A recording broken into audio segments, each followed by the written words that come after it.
안녕하세요. 허석헌 목사입니다. 그동안 평안하셨습니까? 코로나 바이러스 때문에 많이들 힘드시고 또 여러 가지로 어려움이 많으실 텐데 어, 믿음 안에서 잘 극복해 나가시기를 바랍니다. 오늘 14번째 강의를 하는데요. 기독교와 상징들이라는 제목으로 함께 공부해 보겠습니다.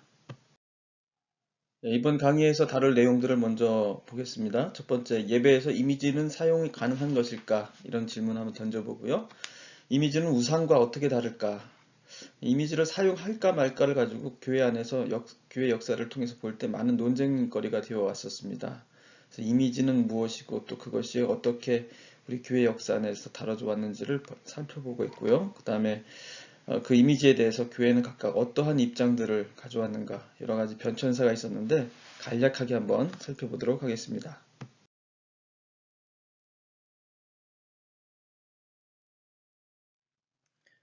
기독교에서 이미지가 문제가 되는 이유는 그것이 우상과 관련이 있기 때문에 그렇습니다. 출애굽기 20장 4절에 너를 위하여 새긴 우상을 만들지 말고 또 위로 하늘에 있는 것이나 아래로 땅에 있는 것이나 땅 아래 물속에 있는 것에 어떤 형상도 만들지 말며 이렇게 하나님께서 말씀해 주셨죠. 그래서 우상을 섬기는 것과 형상을 만드는 것은 굉장히 밀접한 관계가 있습니다. 그 경계가 모호하죠. 대표적인 예가 아론의 금송아지 사건입니다. 모세가 십계명을 받으러 올라간 사이에 하나님을 예배한답시고 만드는 것이 바로 금송아지죠. 자, 그들이 만든 거는 하나님이에요. 하나님의 형상을 만든 거예요. 물론 그들이 취한 모양의 형태는 금송아지였지만 그들이 경배하고자 했던 대상은 하나님이었어요. 그런데 하나님은 요것 자체를 인정하지 않으셨죠. 하나님을 이미지화 시키는 것 자체를 강력하게 금지하셨습니다. 자, 형상을 금지하려는 하게 하신 명령하고 그럼에도 불구하고 하나님을 예배하기 위해서는 어쨌든 하나님의 임재, 하나님이 계시다는 사실, 하나님을 재현하려고자 하는 그 인간의 욕망은 항상 그렇게 서로 대립되고 부딪혀 왔습니다. 갈등 관계에 있었던 것이죠. 하나님의 형상을 만들지 않고 하나님을 이미지화 시키지 않고서 예배할 수 있는 것인가 굉장히 어려운 문제인 것 같아요. 설령 우리가 뭔가 그림이나 뭐 상을 만들지 않는다 하더라도 우리 머릿속에는 이미 하나님에 대한 이미지가 있거든요. 그래서 내가 손으로 뭔가를 그려내거나 만들지 않았다 할지라도 우리 머릿속에 있는 그 이미지도 역시 이미지이기 때문에 없는 것이 아니잖아요. 그렇기 때문에 형상을 금지한다는 하나님의 명령과 그거를 재현할 수밖에 없는 인간의 한계, 거기에는 항상 상충되고 갈등 관계를 맺어오는 그런 관계가 불가피하게 존재한다는 것입니다. 자, 그래서 불가피하게 기독교 안에서는 이미지를 사용할 수밖에 없었어요. 그리고 그것이 우상에 가까웠는지 아닌지는 늘 논쟁의 대상이 되어 왔습니다. 초대교회를 먼저 한번 보도록 할게요. 초대교회에서의 이미지 가장 대표적인 이미지라고 한다면 이 물고기 익투스라고 하는데요. 예, 이 물고기 이미지가 가장 그 초대 기독교회에서 가장 유명하게 또 오늘날도 지금 뭐 자동차 뒤에 보면은 이런 걸 항상 붙이고 다니는 자기가 그리스도인이라는 사실을 표현하기 위해서 이런 익투스 그림 물고기 모양을 이렇게 붙이고 다니곤 하는데 이 익투스가 가지고 있는 그 이미지 내용의 그 뜻은 뭐냐면 예수 그리스도는 하나님의 아들 구원자이시다라는 그런 뜻을 담고 있어요. 그 이니셜들이 예수스 그다음에 다음 X가 이제 크리스토스고요. 그다음에 테오스고 그다음에 R처럼 생긴 것이 휘오스 그다음에 시그마 되어 있는 거 아시죠? 이게 소테르라는 단어인데 이게 구원자라는 단어예요. 그래서 이 이니셜을 다 합하면 익투스라는 단어가 되는데 익투스가 물고기라는 어, 그리스 말 단어가 되는 거죠. 그래서 물고기가 곧 예수 그리스도는 그는 하나님이시고 하나님의 아들이시고 그 다음에 구원자이시다라는 그런 의미를 담고 있는 어떻게 보면은 그 그리스도인들끼리 서로의 정체성과 서로의 어떤 그 보이지 않는 암호처럼 서로의 인사를 주고받을 수 있는 암호처럼 그렇게 서로의 신분을 확인할 수 있는 그런 은어처럼 그렇게 사용되었던 것이 익투스라는 그런 물고기 형상이었습니다. 그런 이미지가 굉장히 중요한 역할들을 초대교회에서도 해왔었던 것이죠. 초대 기독교의 예수님의 이미지에 관한 한 가지 사례를 소개해 드리려고 합니다. 카타콤의 벽화인데요. 로마 시대 박해를 받았을 때 초대 교회 공동체는 지하 무덤인 카타콤으로 들어가죠. 거기에 이런 벽화가 그려져 있습니다. 이 벽화가 바로 오르페우스의 모습을 한 예수님의 모습이에요. 오르페우스는 누구냐면은 그리스 신화에 나오는 시인의 캐릭터입니다. 근데 좀 재밌는 게 뭐냐면 이게 왜 예수님의 모습을 그리스 신화에 나와 있는 시인의 캐릭터로 모습을 형상화했는가예요. 보시면 그림에 이 인물이 지금 악기를 가지고 있어요. 그죠? 시인이자 음악가인 그런 어떤 캐릭터를 가지고 있는 것이 바로 이 오르페우스인데 이 제목이 착한 목자, 선한 목자예요. 그러니까 예수님이 선한 목자라는 그 시편에 나와 있는 그런 선한 목자, 그리고 뭐 요한복음에 나와 있는 어린 양을 돌보는 그 선한 목자의 그 모습, 그 성경 이야기를 그대로 이런 오르페우스의 모습으로 그렇게 그려낸 것인데, 왜 이렇게 예수님의 모습을 그려냈을까? 이것도 굉장히 흥미로운 부분이거든요. 어, 이거는 뭐냐면은 지금 착한 목자라는 5세기의 모자이크입니다. 그래서 갈라플라치디아 무덤에 나온 이탈리아 라벤다에 있는 그런 그 모자이크 예수님의 모습인데 지금 이거 왼쪽에 있는 오르페우스는 1세기경의 그림이고요. 그 다음에 오른쪽은 5세기경의 그림입니다. 보시면요. 예수님의 얼굴이 같아요. 모양 전체적으로 뭐 손에는 이쪽에 오른쪽에는 뭐 십자가를 들고 있고 어린 양이 분명히 있지만 왼쪽엔 없죠. 좀 차이는 있긴 하지만 얼굴을 보시면은 얼굴이 매우 똑같다라는 걸 알 수가 있어요. 그죠? 그 뭐냐면 1세기의 예수님의 이미지는 오르페우스의 모습을 한 예수님이었어요. 그러니까 그 이미지가 5세기까지 영향을 받고 지속되었다는 것을 보여주는 좀 흥미로운 그런 대목입니다. 자, 왜 이런 현상들이 왜 일어났을까? 이미지가 왜 예수님에 대한 이미지가 이러한 식으로 시작이 되었을까? 그리스 신화의 캐릭터를 예수님으로 표현한다? 그건 굉장히 조금 이례적이거나 우리가 지금 상식으로는 납득할 수 없는 부분이거든요. 근데 거기에는 좀 이유가 있는 것 같습니다. 다음 슬라이드에서 보여드리겠습니다. 초기 기독교 상징이 등장하게 된 그런 근본적인 이유, 아까 말씀드렸던 오르페우스와 같은 그리스 신화의 인물이 예수님의 모습으로 정착되게 된 배경, 이런 것들을 우리가 알려면 몇 가지를 우리가 살펴봐야 될 것 같아요. 첫 번째로는 기독교 교리를 당시의 사회 안에서 이해시키려는 변증가들의 노력과 관련되어 있다. 이렇게 우리가 해석해 볼 수가 있는데요. 당시 예수님이 이 세상의 구원자이시다. 그리고 모든 자들을 돌보시는 분이시다라는 그런 이미지를 가장 잘 표현할 수 있는 것이 무엇일까? 그 당시 로마는 그리스 문화를, 헬레니즘 문화를 적극적으로 수용하고 그것을 전파하는 당사자들 아니었습니까? 그렇기 때문에 그리스 헬레니즘 문화가 가장 보편적인 문화였고 가장 영향력 있는 문화입니다. 그래서 기독교가 자신들이 믿고 있는 구원자 예수 그리스도의 이미지, 그 복음의 내용들을 가장 대중적으로 전달할 수 있는 방법은 뭐냐면 오르페우스의 모습이었던 거예요.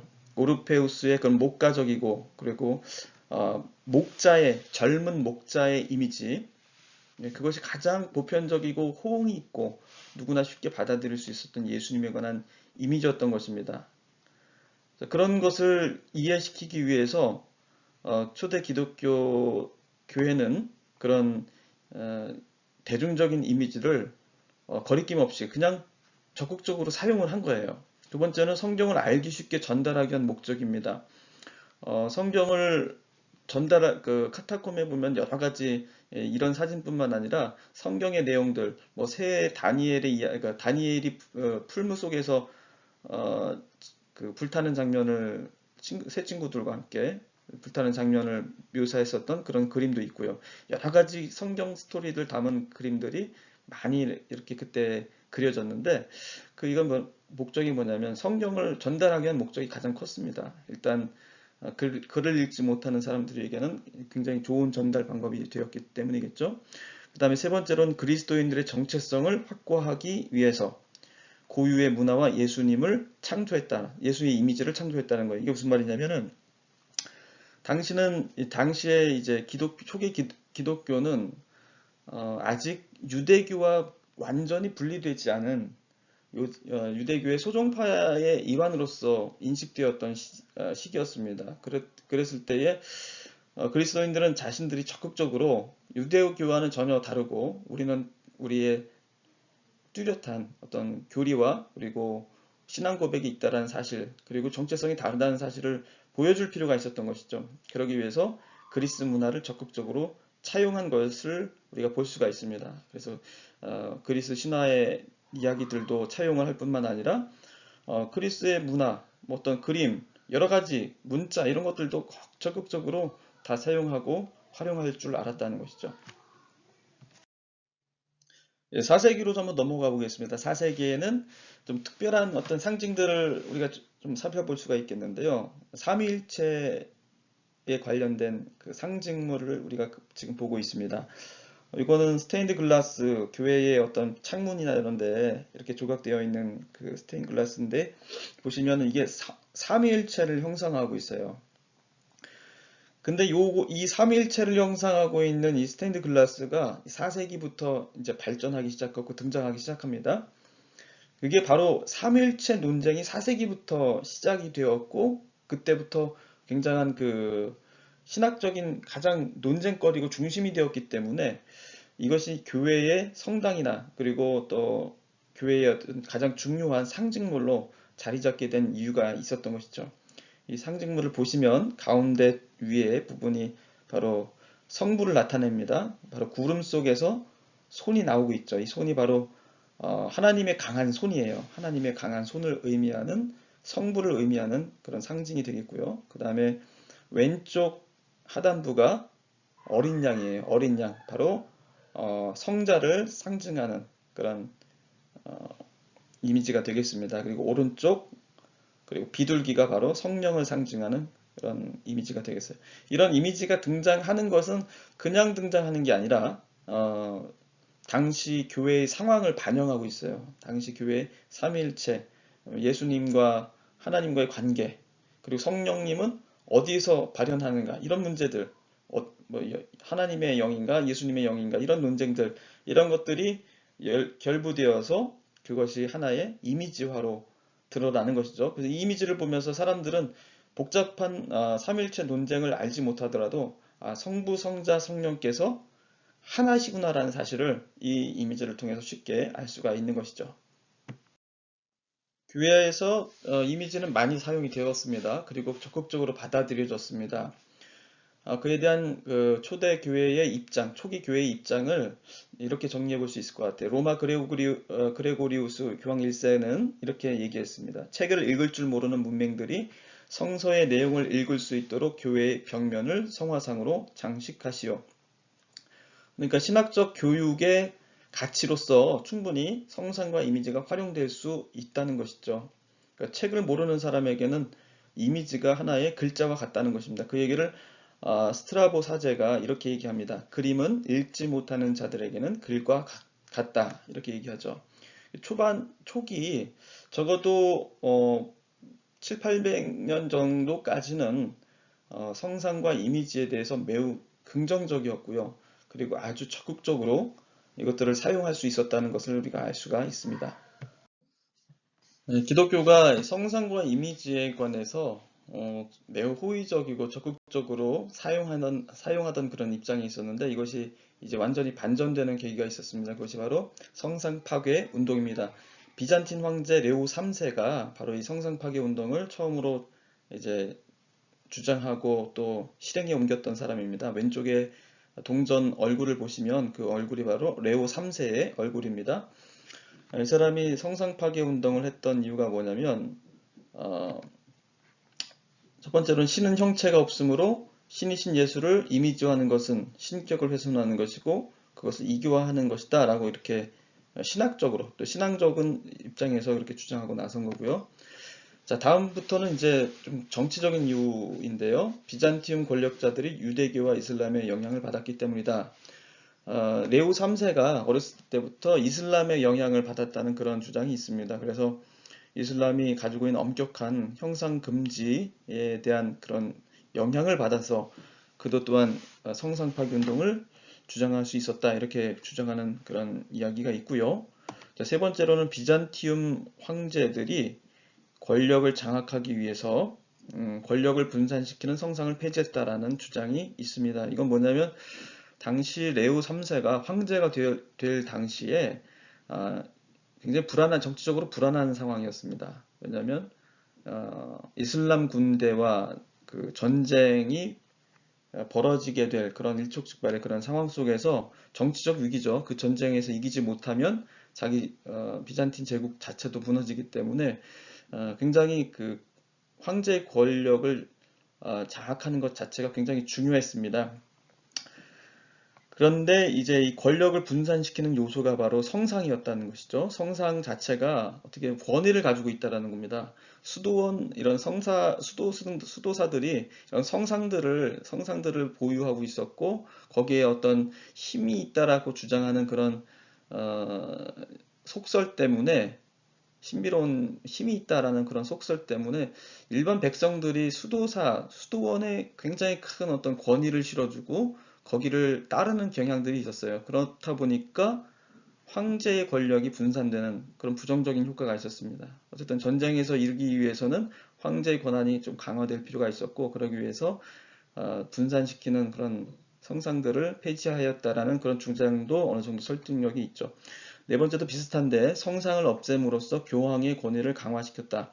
성상 자체가 교황의 말보다 더 권위가 있어버리면 이제 교황 자체가 힘을 잃게 되겠죠. 그러니까 교회의 힘이 사라지게 되는 것을 우려해서 이제 성상을 없애는 운동에 황제 레오 3세가 앞장섰다, 이런 주장을 할 수가 있는 것입니다. 왼쪽에 보시는 요 예수님의 상이 바로 이제 이스탄불에 있는 그 아야소피아 성당에 있는 그 벽화인데요. 밑에 부분이 지워졌어요. 이것도 그나마 복원시킨 거고요. 그 전에는 여기에 회칠로 다 없어졌던 적이 있었어요. 이게 바로 레오 3세의 성상 파괴 운동으로 완전히 없어졌었던 그런 상황들을 이제 그나마 복원시켜서 이 정도까지 복원시킨 건데, 다 복원 못했던 이런 그림을 지금 보고 계십니다. 자, 그러면 오늘날의 카톨릭은 어떻게 이 성상을 가지게 된 것이고, 지금도 여전히 카톨릭에서는 성상과 이미지를 많이 사용을 하고 있거든요. 그렇다면 그건 어떻게 된 것인가? 이제 그걸 우리는 니케아 2차 공의회로 돌아가 볼 수가 있습니다. 사실상 이제 그 모든 성상을 사용할 수 있느냐 없느냐, 이 모든 것이 이제 갈등과 대립 속에 있었는데, 그것이 이제 허용되는 쪽으로 기울어지게 된 결정적인 계기가 니케아 2차 공의회라고 볼 수가 있죠. 거기서 합의된 내용들을 한번 읽어보겠습니다. 성상은 숭고한 실체의 반영으로 존재한다. 성상과 성상이 반영하는 실체 사이에는 밀접한 연관성이 있다. 그 연관성 때문에 성상에는 신성한 기운이 담겨 있을 수밖에 없다. 성상의 본질을 심안으로 바라본다면 신과 통하게 되며 곧 구원의 길로 가게 될 것이다. 자, 이 말씀이라기보다는 이 결정 내용이 뭐냐면, 성상은 숭고한 실체의 반영으로 존재한다. 굉장히 어려운 말이긴 한데요. 성상은 바로 하나님의 본질을 반영한다. 본질은 아니에요. 그러니까 일치하는 거는 아닙니다. 일치하는 건 아닌데 반영은 한다라는 거예요. 어느 정도 하나님의 거룩한 그 본질이 그 안에 담겨져 있다. 일부 담겨져 있다라고 보는 것이죠. 그래서 하나님 사이에 연관성이 있다라는 거죠. 무관한 게 아니라 연관성이 있다. 그래서 반영으로 존재한다라는 말로써 우상숭배의 그런 의혹을 피해갈 수가 있는 것이죠. 그리고 그 연관성 때문에 성상에는 신성한 기운이 담겨져 있다. 신성하다가 아니라 거룩한 존재라고 그렇게 단정 짓는 것이 아니라 그러한 기운이 담겨져 있다. 그래서 그 성상의 본질을 마음의 눈으로 바라보게 된다면 신하고 통하게 되고 구원의 길로 가는 데 도움을 준다는 것이죠. 그래서 니케아 2차 공의회에서 결정된 내용은 우상 숭배냐, 우상 숭배와 어떤 그 거룩함의 어떤 길로 나아가는 하나의 통로, 길, 굉장히 되게 애매한 관계였는데 유상으로 많이 이제 치우쳤던 지금까지의 그 역사에서 이제 하나님에게로 갈 수 있는 길로 인정을 하게 된 그런 사건이 바로 니케아 2차 공의가 되겠습니다. 예, 그 이후에 이제 완전하게 그 이미지가 교회에 정착되게 된 그런 과정을 보겠습니다. 비잔틴 교회 총대 주교였던 포시우스와 황제 레오 6세가 등장하는데요. 그가 한 일이 뭐냐면 신학적, 전례적, 신의 존엄, 종교적 신비를 고려하여서 교회의 상징물의 배치 자리를 결정하였어요. 그러니까 오늘날 성당에 보시면 이러한 왼쪽과 같은 그 건축 구조물을 볼 수가 있습니다. 돔이 있고요. 그 웅장하게 교회에 딱 들어서면은 딱 그 상단에 전면 상단에 보면은 이런 큰 돔이 있고요. 그 옆으로 이 그림들이 이렇게 그려져 있는 걸 볼 수가 있는데 이게 그냥 그려지고 뭐 교회마다 달리 건축가의 의도에 따라서 달라지는 것이 아니라 이렇게 결정이 되어 있습니다. 모든 성당은 이런 구조로 되어 있어요. 그래서 후진 상단이라고 하는 게 후진이라고 얘기합니다. 이런 구조를. 후진 상단에는 온 세상의 중재자이신 그리스도가 항상 그렇게 자리를 잡게 되고요. 그 밑에 성모 마리아 상이 들어오게 됩니다. 성모 마리아 상이든지 아니면 아기 예수님을 안고 있는 모습을 그 바로 밑에 이렇게 배치하게 되고요. 그 옆으로는 12제자 성인들의 모습이 그대로 이렇게 쭉 배치가 되어 있습니다. 그리고 여기 그림에는 안 보이지만은 그 교회의 양쪽, 회중석 양쪽에 보면은 성서에 나와 있는 여러 가지 교훈되는 메시지, 그런 그림들이 그 옆으로 배치가 되어 있어요. 이거는 이제 바로 요 시대, 포시우스와 황제 레오 6세 때 바로 이러한 구조로 교회를 이미지화하는 것에 대해서 결정을 한 그런 일들이 역사적으로 있었습니다. 예, 그런데 종교개혁 시대로 와서 성상과 이미지에 대한 태도는 바뀌어집니다. 부정적인 형태로 바뀌어지게 되죠. 그래서 성상을 폐지하는 그런 운동으로 다시 돌아서게 돼요. 그 이유가 뭐냐면 첫 번째, 이미지는 이미지일 뿐 이미지가 거룩한 대상을 지시하지 않기 때문이다. 이 말씀은 뭐냐면요. 니케아 종교 2차 종교회의 공의회에서 결정된 거는 뭐냐면 이미지는 본질을, 신의 본체를, 실체를 반영한다라고 그렇게 아까 말씀을 드렸어요. 그게 실제론입니다. 실제론. 그런데 종교개혁 시대를 풍미하였던 철학적인 사조는 실제론이 아니라 유명론입니다. 유명론. 자, 유명론이라는 건 뭐냐면은 그 자체가 본질을 가지고 있지 않는다는 얘기예요. 그래서 그 이미지가 거룩한 대상을 반영하지 않아요. 지시하지 않아요. 그리고 이미지는 그냥 이미지일 뿐인 것입니다. 그래서 굳이 그것을 교회의 어떤 중심부에다가 배치할 이유도 없는 것이고 그것을 놓고서 기도할 필요도 없는 것이죠. 두 번째로는 종교적 예술에서 세속적 예술로 바뀌었어요. 종교적 예술은 신의 관점에서 그려집니다. 사람의 관점이 아니라 하나님의 관점에서 신학적인 메시지를 주기 위한 목적에서 그려져요. 그래서 사실적이지 않고 굉장히 그 메시지 그리고 작가의 의도, 성경의 메시지의 의도에 따라서 과장되게 그려지거나 의도적으로 그림 자체가 실제와는 다르게 사실과는 다르게 왜곡되어서 그려지는 경우가 많이 있죠. 그건 다 메시지를 중심으로 종교적인 목적을 그려지기 때문에 나타나는 모습인데 그 당시에는 이제 르네상스 이후에 세속적인 예술, 그러니까 인간의 관점으로 모든 시선이 바뀌어지게 됩니다. 예를 들어서 원근법, 그러니까 소실점이라고 있죠. 소실점. 소실점을 중심으로 해서 대상이 있으면 모든 것은 1인칭 시점으로 다 바뀌어지게 돼요. 예.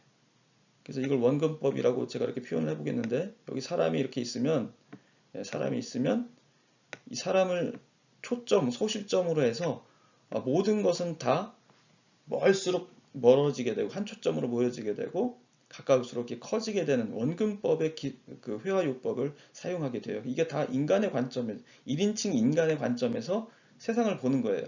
이전에는 신의 관점에서 예수를 바라봤다면 이제는 사람이 중심이 된 것이죠. 그러니까 성화라는 것이 더 이상 교회 안에 들어오는 것 자체가 좀 부적절하게 된 거라고 볼 수가 있겠습니다. 세 번째로는 교황 중심의 부패한 종교와 성상의 육착 관계에 대한 저항. 이건 뭐냐면 성상 자체가 하나의 교회의 재정 확보의 수단으로 사용이 돼요. 그리고 성상을 인정하는 건 교황의 권한이거든요. 그렇기 때문에 성상이 있다라는 것 자체가 교황 중심의 당시 부패한 교회를 유지시켜주는 수단으로 전락했다는 것이죠. 이거에 대해서 민중들이 저항하고 또 종교개혁자들이 그것을 반대했습니다. 그것에 대한 일환으로 성상에 대한 반대 운동이 일어났던 것이죠.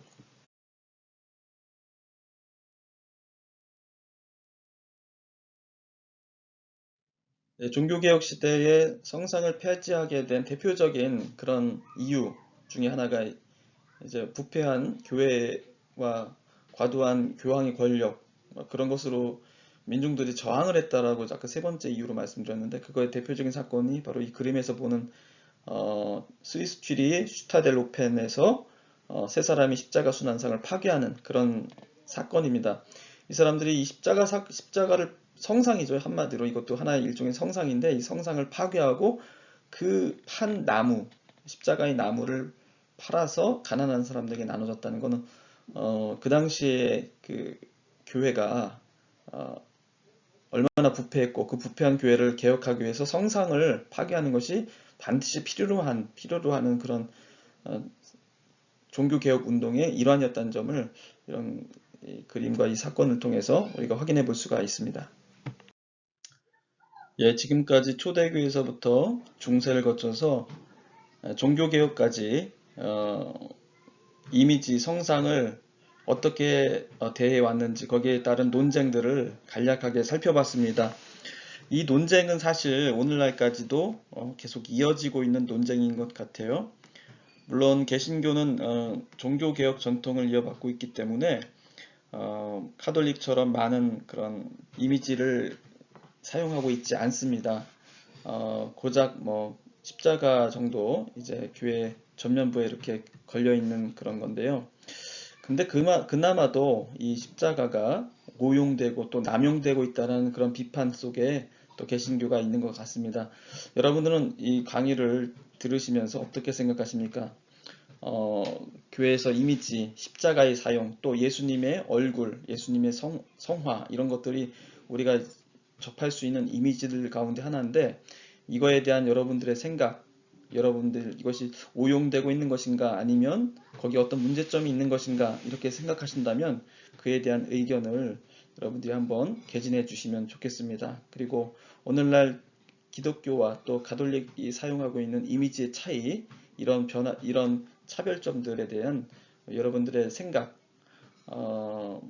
어느 쪽이 더 긍정적일 수 있다라고 그렇게 적극적으로 의견을 표명해 줘도 좋겠고요.